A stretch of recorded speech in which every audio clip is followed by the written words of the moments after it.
송은재TV 시작합니다. 민주당의 이재명이 드디어 검찰에 소환됩니다.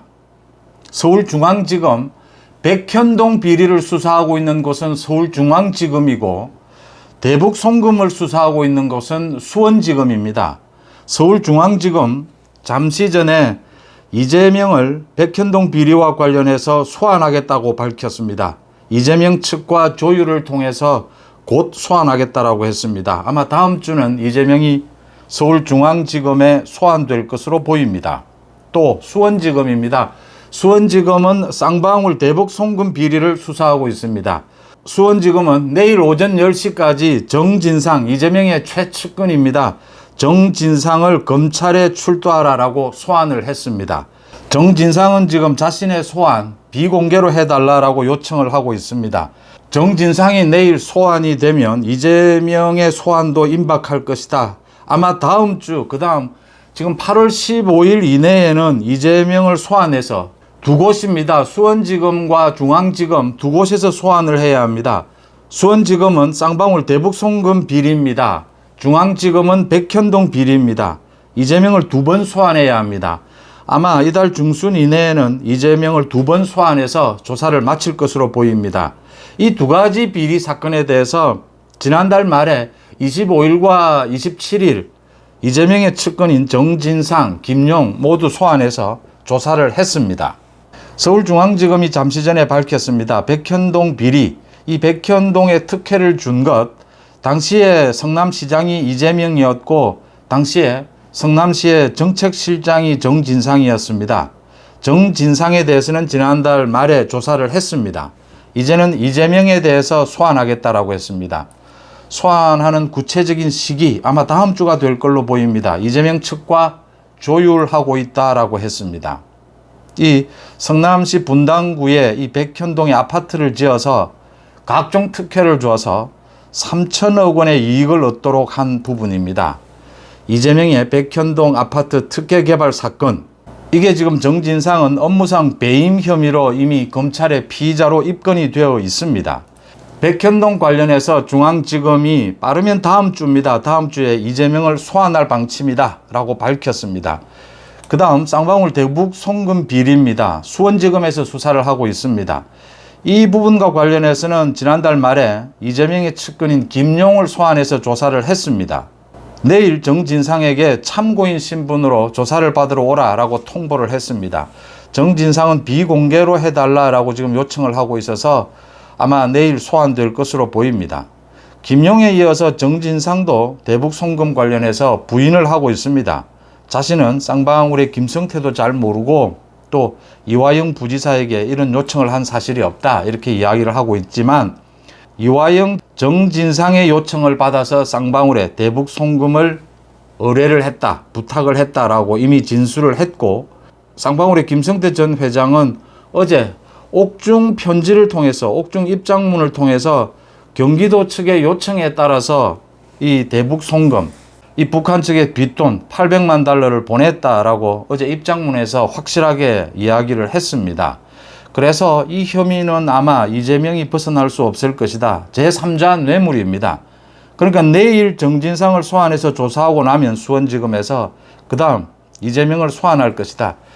그러니까 빠르면 다음 주에 이재명이 서울중앙지검에 백현동 비리로 소환 조사를 받아야 하고, 또 수원지검에는 이 대북 송금 비리와 관련해서 소환돼서 조사를 받아야 합니다. 이재명이 이렇게 두 차례 소환 조사를 받고 나면 이 수원지검에서 하고 있는 대북 송금과 중앙지검에서 하고 있는 백현동 비리 두 개를 묶어야 합니다. 묶어서 이재명을 구속시키기 위해서는 이 두 사건을 묶는 것이 더 가능성이 높아집니다. 검찰이 이 두 사건을 묶어서 구속영장을 칠 것이다, 이런 전망이 나오고 있습니다. 그러니까 구속영장을 치는 시기는 이달 말이 될 것이다. 오는 16일부터 국회 임시회가 열립니다. 9월부터는 국회 정기국회가 열립니다. 정기국회가 열리면 국회법에 100일 동안 이 국회를 중단시키지 못하도록 되어 있습니다. 그래서 검찰이 이 이재명에 대한 소환, 두 가지 비리에 대한 소환을 서두르고 있다. 이달 안으로 이재명에 대한 구속영장을 치겠다라는 방침을 확정한 것으로 보입니다. 이달 말까지 치면 이재명 쪽은 이미 영장실질심사를 받으러 가는 쪽으로 이미 각오를 하고 한동훈 장관과 지금 국민들 앞에서 영장실질심사 재판정처럼 공방전을 주고받고 있습니다. 국회가 열리고 있어서 이재명이 불체포 특권 뒤에 숨을 수도 있지만 이재명이 불체포 특권 뒤에 숨어서 체포 동의안 표결을 해도 아마 민주당 쪽에 반란표가 걷잡을 수 없을 것이다. 이재명도 이렇게 판단을 하고 있습니다. 친명 쪽에서도 계속 이야기가 나오고 있습니다. 임시국회가 열리고 있는 동안이라면 회기를 중단하겠다. 그래서 회기를 중단하게 되면, 국회를 중단하게 되면 곧바로 영장실질심사를 받으러 가야 합니다. 체포동의안 표결이 필요가 없습니다.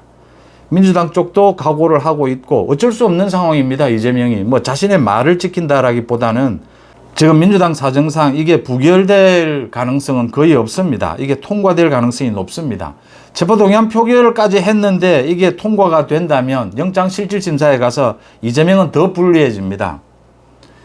이재명의 백현동 비리, 대북송금 비리 이 두 가지를 놓고 정말 팽팽하게 맞서왔던 이 이재명의 구속이 이달 안으로 이루어질 것이다. 이렇게 전망이 됩니다. 한동훈 장관이 칼을 뽑았다라고 보입니다. 8월 안으로 다음 주에 이재명에 대해서 백현동 비리, 대북송금 비리 두 가지로 소환 조사를 하고 두 차례 이 사건을 두 개를 한데 묶어야 합니다. 이 묶는데 시간이 좀 걸릴 겁니다. 이달 말 안으로는 이재명에 대해서 구속영장을 치고 영장실질심사에서 이재명과 검찰이 맞붙을 것으로 보입니다. 이재명의 이 두 가지 비리에다가 증거인멸 교사 의혹까지 더해졌습니다. 이재명의 구속은 불가피하다. 이게 이재명이 구속되지 않는다면 이 재판부, 이 구속 영장실질심사를 하게 되는 이 재판부는 국민들의 엄청난 반발을 받게 될 것입니다. 김명수 사법부가 아무리 지금 왔다 갔다 정신을 차리지 못하고 있다라고 하지만 이재명이 구속되지 않는다면 이 비리도 비리거니와 그 증거인멸, 이재명과 이화영 부인이 결탁을 해서 이화영에 대해서 그런 압박을 해서 진술 번복을 하도록 하고 김성태를 공격하는 이런 증거인멸 혐의, 이 부분은 이재명의 구속을 앞당길 것이다. 이렇게 예측이 됩니다. 송은재TV 마칩니다. 고맙습니다.